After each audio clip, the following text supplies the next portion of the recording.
And this is how I think the cross makes meaning. One of the ways. Many of Jesus' greatest feats were among those on the margins. He met with a Samaritan woman. She was out to fetch water at high noon, presumably because she was an outcast in her town. Jesus gave her hope and sent her home. He dined with tax collectors and whores and sinners to the point that the scribes and Pharisees sneered, "He's a friend of sinners." He touched those who were deemed untouchable, the leprous, the blind, the paralyzed, the menstruating. He brought peace to those who were demonic, like a man who was chained up outside of town in the cemetery. And Jesus himself ended his journey not in the center of Jerusalem, not in the temple, but outside the city walls on a hill of death.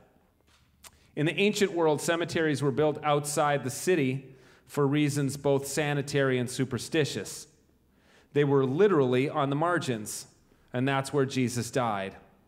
If we can take a lesson from his life and death, it's that he did not desire to be at the center of power, but instead lived among those who had been marginalized, and he died among the marginalized as well.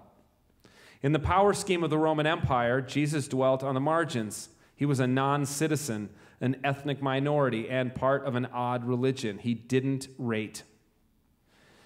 And in the Jewish power scheme in Jerusalem, the same. Jesus held a position of power in neither the capital nor the clergy hierarchy. He was a wandering mystic and a pebble in the sandal of the temple leaders. So they colluded, stripped him naked, beat him bloody, and hung him on a cross outside the city walls.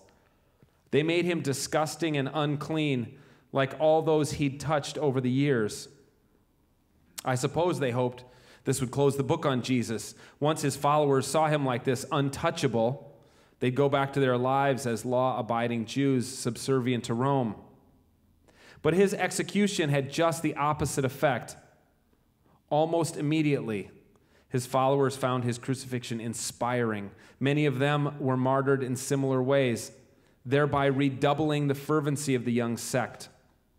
What the ruling powers meant for unclean, Jesus made clean.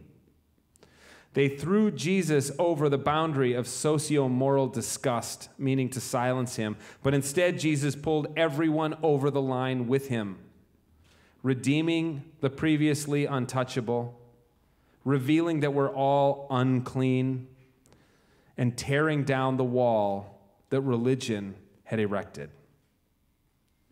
Thanks, everybody, for coming. Thanks very much.